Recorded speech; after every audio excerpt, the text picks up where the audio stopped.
বিসমিল্লাহির রহমানির রহিম। সুপ্রিয় দর্শক মণ্ডলী, SR মেডিসিন বিডি চ্যানেলের পক্ষ থেকে আপনাদের সবাইকে জানাই আসসালামু আলাইকুম। আমি Mohammad Sultan Ahmed, DMF, paramedic doctor, general practitioner, আয়েশা সজ্জা বিশিষ্ট, খুলনা সদর হাসপাতাল, খুলনা। আজকে আমরা ভিডিওটিতে যে ট্যাবলেটটি দেখতে পাচ্ছেন এর নাম রূপা 10 মিলিগ্রাম, যা ম্যানুফ্যাকচার করে থাকে অ্যারিস্টো ফার্মাস লিমিটেড।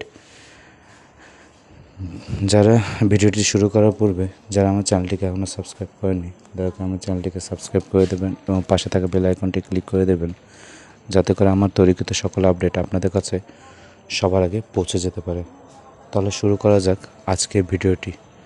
রূপা 10 মিলিগ্রাম ট্যাবলেটটির মধ্যে রয়েছে রূপাটিডিন 10 মিলিগ্রাম, যা সাধারণত allergic condition, allergic rhinitis, allergic disorder, সহজ অর্থে যদি আমি বলতে চাই, যাদের নাক থেকে পানি পড়া, ফুড অ্যালার্জি, খাবারজনিত কারণে অ্যালার্জি রিয়াকশন করা, কাশি, খুসখুসে কাশি ক্ষেত্রে এই ওষুধটি নির্দেশিত হয়ে থাকে।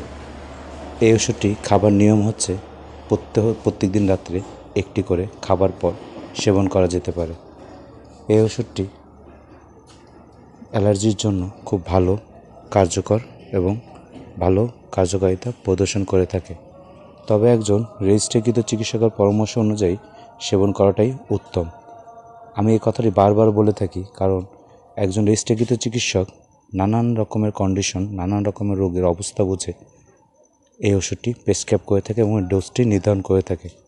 আমার বলা ডোজটি আপনাদের সাধারণ ডোজ, যা ফার্মাকোলজি অনুযায়ী নির্দেশিত হয়ে থাকে।